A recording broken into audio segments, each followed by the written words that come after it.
And it's a 3-2-1. We are back in Rosehaven with Diane.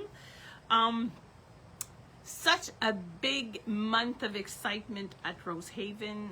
Leslie won the Business Award of the Year. Yesterday was the 10th anniversary of her owning the business. It was festivities all day in here. It's going to continue on this afternoon. So, and on top of that, last weekend, it was the retreat. So yeah, it's a very busy November, getting coldish. This week, I was busy trying to, it's always nice to showcase Leslie's yarn. So in the new things that I knitted for her this week, just to be in time for showing it up. Oh, my bone got stuck a little bit, so I just want to show you. It's a toe-up sock. Usually toe-up are not my favorite, just because I feel like the opening for the leg is not as nice as when we do cuff down, but that's sort of my own opinion. Once you put it on, it's fine, but the look of the sock when it's not worn. So if I'm showcasing you, see it how accordion when we're doing cuff down. I know it's not a sock, it's a mitt. Oh, I do have a sock in here. Okay, so if I'm doing cuff down, see the look of the sock when it's not worn. As if we're doing toe up, this is sort of the look that we get, which is fine. It still wears very nice and everything. It's just sort of a preference. So I do toe up, but I'm going to prefer to do cuff down. That being said, I knitted this week this baby for Leslie to be able to showcase her yarn. And it's called the Stitch Surfer Sock. It's by Louise Robert. And the color that was used is the County Sunset and the Rhubarb Ginger. Isn't that cool? So the second sock will be sort of mirror of this. So it's either the surfing wave is starting and going this way all in pink. And if it's the other sock that will be coming in, it's the yellow rhubarb ginger that will be coming in. Yeah, it's a fun pattern.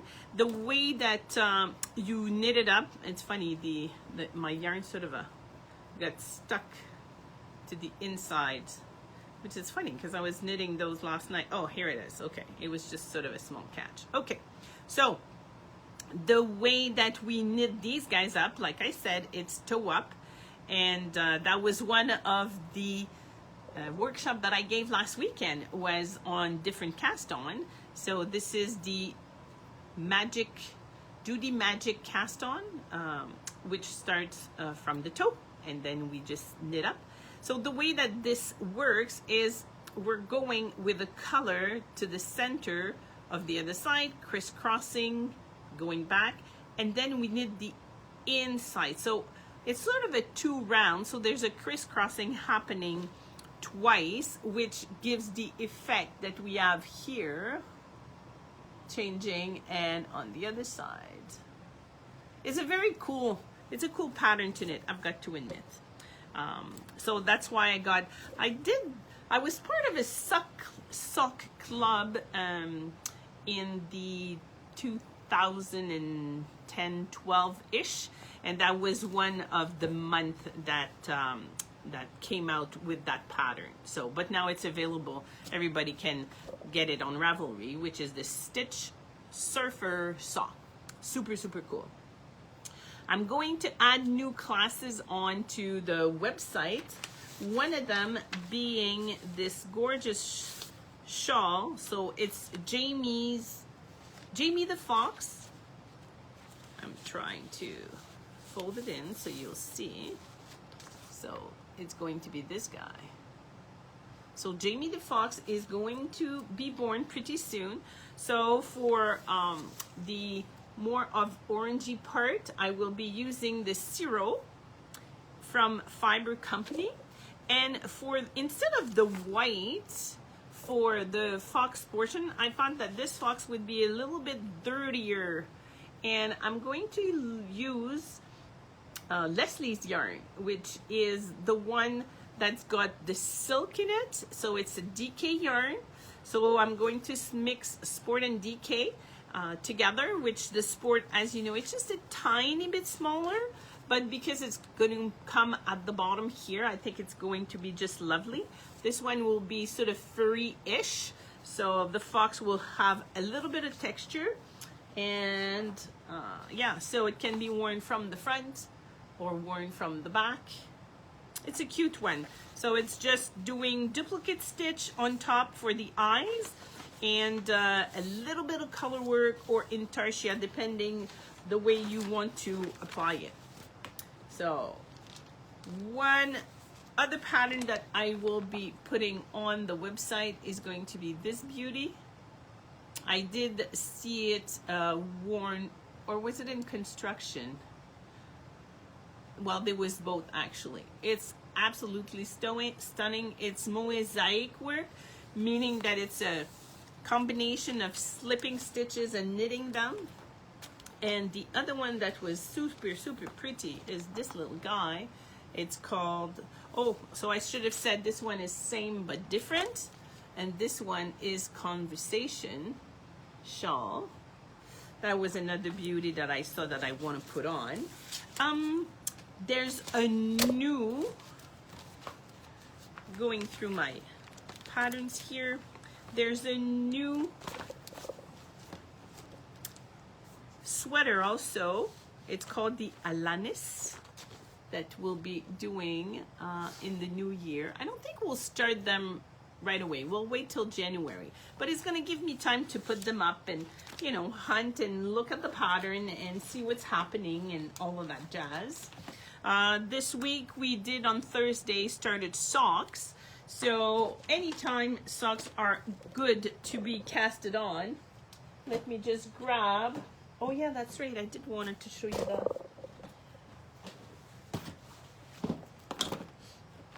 So the way that I like to teach sock is in itself the same anatomy if you're making them with fingering weight or if you're making them with worsted weight. If you're making them with worsted weight, it just goes a lot faster. But in composition of the sock is we do have the cuff, we do have the leg, we do have the heel, and then we turn the heel, then we have the foot, and we close.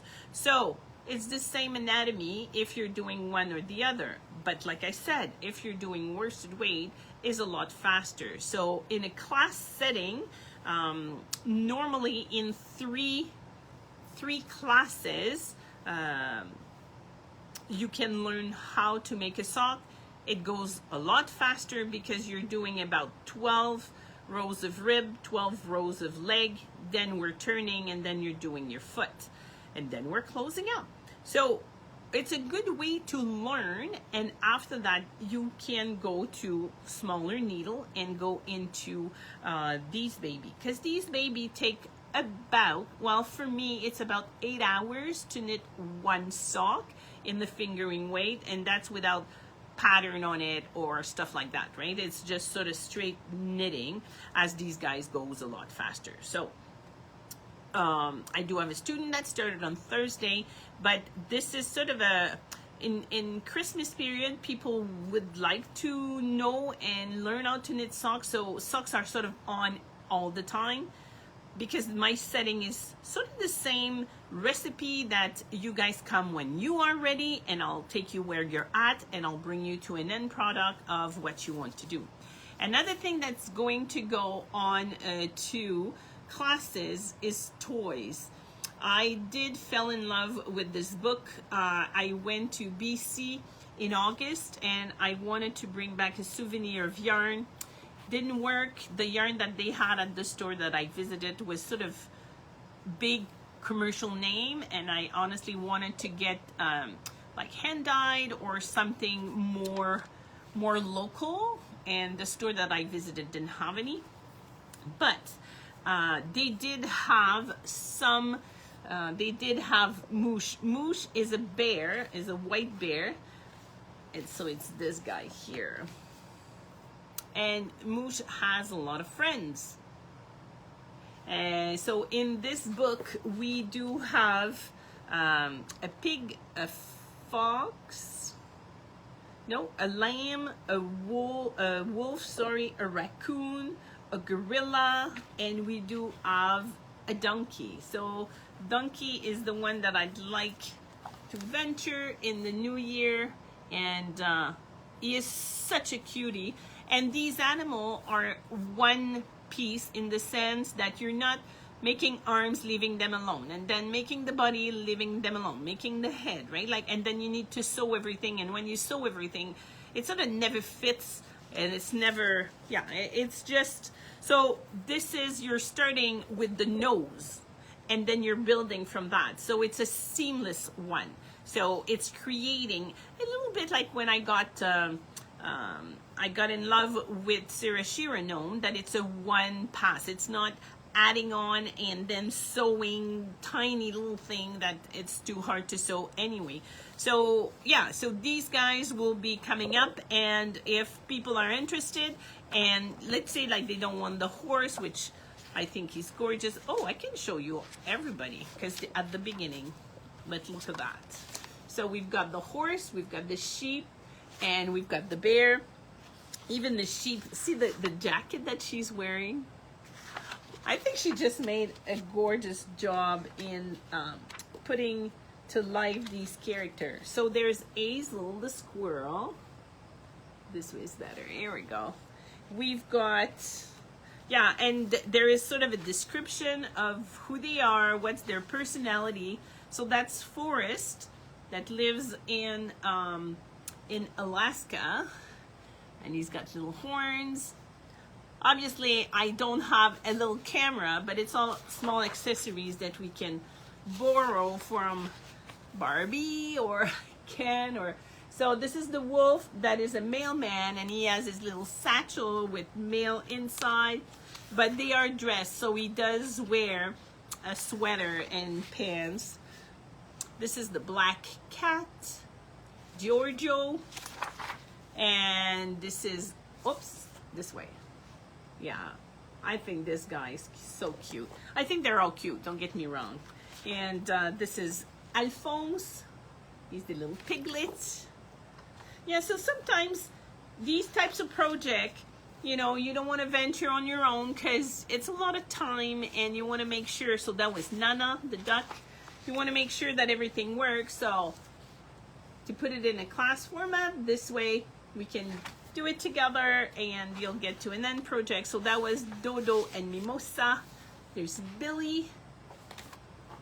The cute. This is Henry. Just a little bit of fuzz on the top of his head. I think she did a good job making these guys very interesting, and yeah. And after that, in the book, she's got everybody posing to help her out, but she's got the technique. The book is excellent, actually. And then you do have the pattern, and there's tons of pictures, and yeah. So the book is called Mouche and Friends, Seamless Story to Knit and Love. It's published by Laine, L-A-I-N-E, which means wool, and it's Cynthia Vallet, V-A-L-L-E-T. So yeah, so we'll be exploring her world, and yeah, I do love overalls, I think. So again, just one last time, just to look at this gorgeous little boy. So yeah, so that's what's in my palette of different things and choices. We do have, you know, many things on the go. We've got the Elton, we've got the Cloudlessly, we've got, oh yeah, I did not, it's funny, when we were at the retreat, I was not the only one who was doing the last knit along of Stephen West, and no, I am not done yet, but yeah, this dip stitch. Yeah, that's exactly what it's called. The dip stitch. And it's kind of a texture. It's kind of a puffy texture-wise also. Funny because now he came out with the hybrid knit-along sort of a, I think it's volume number 3 or maybe 4. Don't quote me on that one. But in there he does have a sweater, and he does have that stitch sort of across into sort of a circle motion up to the front. So yeah, and I can see once you're knitting it here, it's still it moves, right? Like you can still stretch it and stuff. It's not stuck that in time. And no, it's gonna look like this one is less giving. I'm gonna say that stitch is still very, very pretty, but it's less giving, as the dip stitch is very stretchy ish, so I can see very nicely fitting on top of a sweater. So on that note, I'm gonna go because students are gonna come in for the morning class, and then we have the afternoon class until 3, and I will see you guys next week. On that note, have a beautiful week. Winter's here. It's cold, so you do need to bundle up and put all your nice wool things on. So I'll leave you with these guys. See you next week. Bye bye.